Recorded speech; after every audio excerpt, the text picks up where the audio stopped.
पासवाली के जंगलों में टुनटुनी चिड़िया अपने पति कालू कौवे के साथ रहती थी।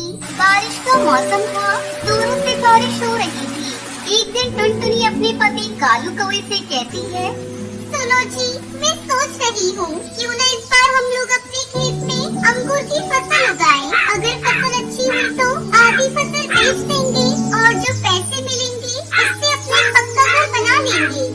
तुम ठीक कह रही हो टुनटुनी, इस बार अपने खेत में अंगूर की फसल ही उगाएंगे, लेकिन हम बीज लाएंगे कहाँ से? उसके लिए बहुत से पैसे खर्च करने पड़ेंगे।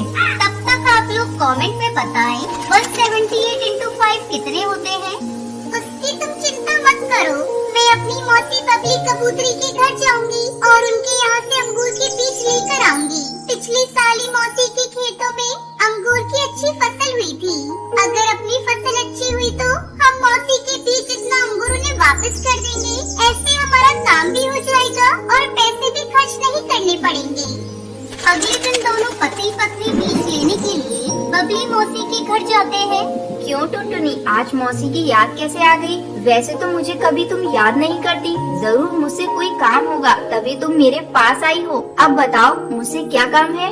क्या बताऊं मौसी, घर के काम काज और खेत से कभी फुर्सत ही नहीं मिलती। हमारा खेत खाली पड़ा है। अभी तक हमने किसी फसल की अपने खेत में बुवाई नहीं की है। बारिश हो रही थी, सोचा इस बार अपने खेत में अंगूर की खेती करूं, पर बीज खरीदने के लिए हमारे पास पैसे नहीं है। अगर आप हमें अंगूर की बीज दे देती तो आपकी हम पर बहुत बड़ी कृपा होती। जैसे ही हमारी अंगूर की फसल पक जाएगी, हम आपको बीज वापस कर देंगे। तो ठीक है, ले लो बीज मुझसे, पर तुम समय से मेरे बीज के बराबर अंगूर वापस कर देना।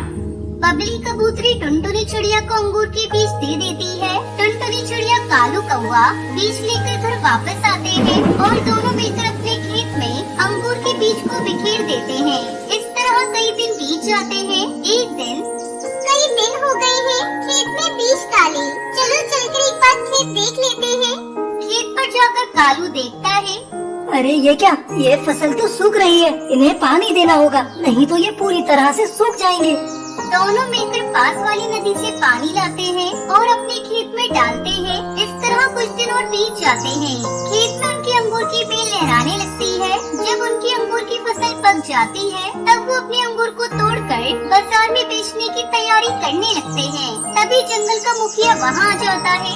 अरे तू अपनी अंगूर की फसल मुझे बेच दे, कहाँ तू इसे लेकर मंडी में बेचने जाएगा? नहीं मुखिया जी, मैं अभी अपने अंगूर को नहीं बेचूंगी। जब बाजार में दाम बढ़ेगा तो हम इसे बेचेंगे। टुनटुनी की बात सुनकर मुखिया गुस्सा हो जाता है और वहाँ से चला जाता है।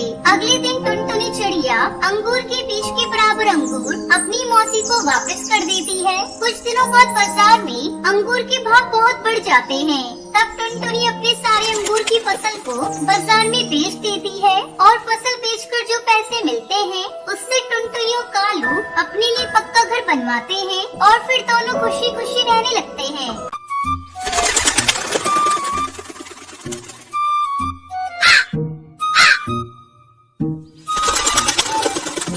सुंदरवन के जंगल में टूनी चिड़िया अपनी बहू टुनटुनी चिड़िया के साथ रहती थी। टुनटुनी चिड़िया का पति बंटी कबूतर शहर के जंगल में काम करता था। टूनी चिड़िया के घर से कुछ ही दूरी पर कालू कौवे का अंगूर का बगीचा था। बगीचे में बहुत सारे अंगूर पक चुके थे।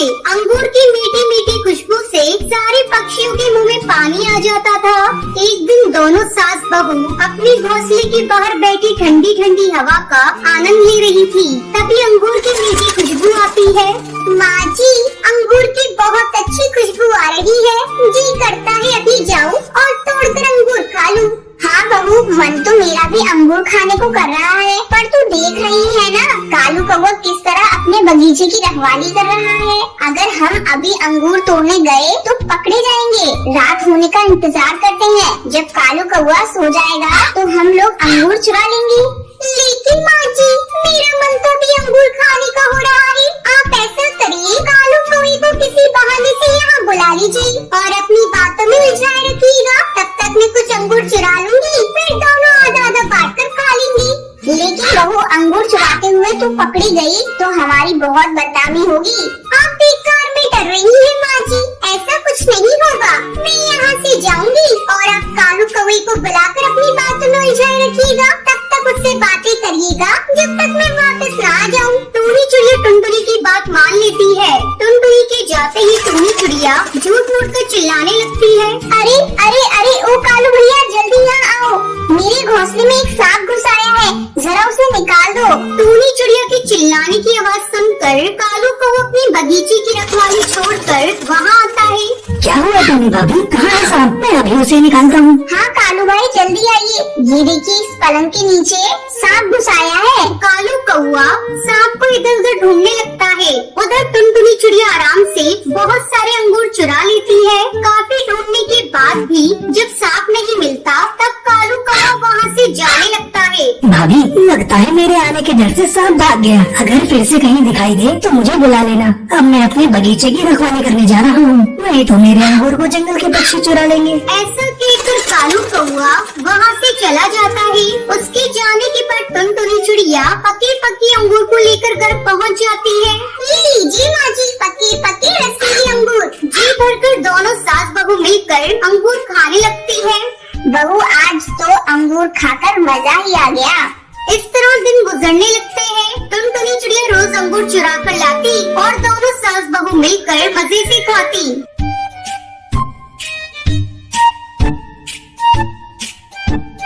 एक दिन कालू कौवे को शक होता है। अरे, रोज रोज मेरे बगीचे से अंगूर कम हो रहे हैं। लगता है कोई इन्हें चुरा रहा है। इसका मुझे पता लगाना पड़ेगा। आज मैं किसी कीमत पर अपने बगीचे को छोड़कर कहीं नहीं जाऊंगा। दोपहर होने पर टोनी चिड़िया फिर से कालू कौवे को बुलाने लगती है, लेकिन कालू नहीं आता। दोनों सास बहू मन मार कर रह जाती है। टुनटुनी बहू, अब क्या करें? ये कालू तो अपने बगीचे से हट ही नहीं रहा है। कोई बात नहीं माँ जी, दिन में ना सही, हम लोग रात में अंगूर की चोरी करेंगी, क्योंकि उस समय कालू कौवा सो जाएगा। ऐसा सोचकर दोनों रात में चोरी करने का प्लान बनाती है। उधर कालू कौवा अपने अंगूर के बगीचे में जाल बिछा देता है। रात में वो दोनों अंगूर चुराने के लिए जाती है और जल्दी जल्दी अंगूर को चुराने लगती है। वो दोनों बगीचे में बिछाए हुए जाल में फंस जाती है। माँ जी, क्या हुआ? हम लोग तो जाल में फंस गए। अब सवेरे ही सब पक्षियों को पता चल जाएगा कि हम लोगों ने ही अंगूर चुराए थे। तभी कालू कौवा वहाँ आ जाता है और कालू कौवा जोर जोर से चोट चोट चिल्लाने लगता है। कालू भैया, धीरे धीरे बोलिए, सारे पक्षी सुन लेंगे, हमारी बहुत बदनामी होगी। लेकिन तुम दोनों की वजह से मेरा बहुत नुकसान हुआ है। कालू भैया, मैं तुम्हारा सारा नुकसान भर दूंगी, बस हम लोगों को छोड़ दो, पड़ोसी होने के नाते। कालू कौवा उन दोनों को छोड़ देता है। उस दिन के बाद से वो दोनों अंगूर को चुराना छोड़ देती है। केरला के जंगल में टुनटुनी चिड़िया अपने पति कालू कौवे और अपनी एक बेटी पिंकी के साथ रहती है। कालू को सिर्फ एक ही काम आता है और वो है टुनटुनी चिड़िया की कमाई के पैसों से शराब पीना और टांगे पसार कर सो जाना। टुनटुनी बेचारी दूसरों के घरों में झाड़ू पोछा करके किसी तरह घर का खर्च चलाती और अपनी बेटी को पढ़ाती लिखाती। एक बार की रात में मानसून शुरू हो गया था। जंगल में लगातार बारिश हो रही थी। तभी टुनटुनी चिड़िया की बेटी स्कूल से भीगते हुए घर आई। अरे, तुम तो पूरी तरह भीग गई, थोड़ी देर कहीं रुक जाती। माँ, मैंने बहुत देर इंतजार किया, लेकिन बारिश रुकी ही नहीं। हमें लगा ज्यादा देर हो जाएगी तो आप परेशान हो जाएंगी।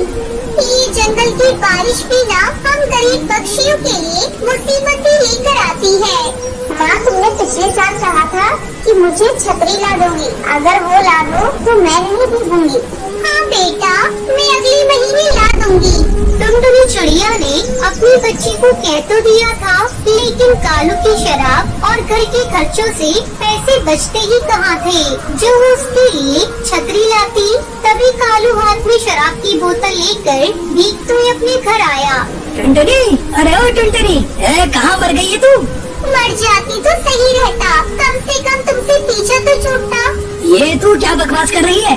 तुझे अपनी बेटी की फिक्र नहीं है, लेकिन मुझे तो है। पूरा दिन शराब शराब शराब। कालू के साथ सबसे बड़ी दिक्कत ये थी कि वो अपनी बुराई तो सुन लेता, लेकिन अगर कोई शराब की बुराई कर दे तो उसका पारा चढ़ जाता। उसने गुस्से में टुनटुनी को जोर से मार दिया। मुफ्तखोर चिड़िया, तू क्या समझती है अपने आप को? मैंने कितनी बार कहा कि मेरी शराब को एक शब्द भी बोला तो मुझसे बुरा कोई नहीं होगा।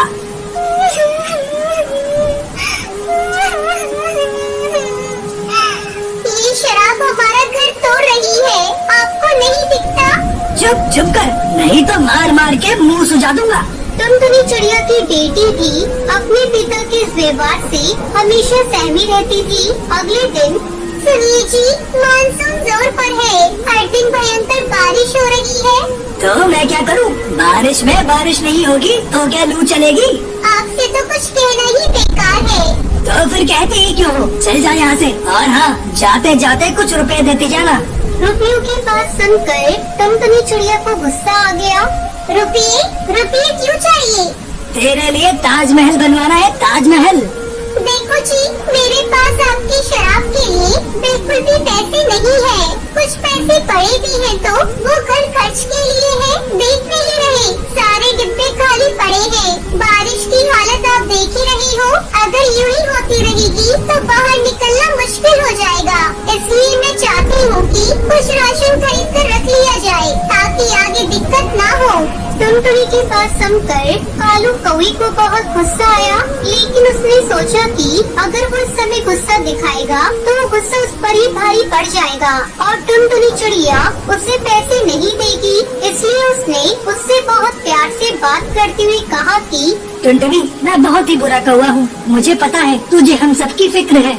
कालू के अचानक से बदले व्यवहार से टुनटुनी चिड़िया सोचने लगी कि ये इनको अचानक क्या हो गया है, और वो कालू से कहती है, आपको पता है पिंकी के पास छतरी भी नहीं है। वो बेचारी हर दिन भीगते हुए स्कूल से घर आती है। टुनटुनी, भगवान के लिए ये सब बातें मुझे मत बता। मैं जानता हूँ कि मेरे शराब पीने के कारण तुम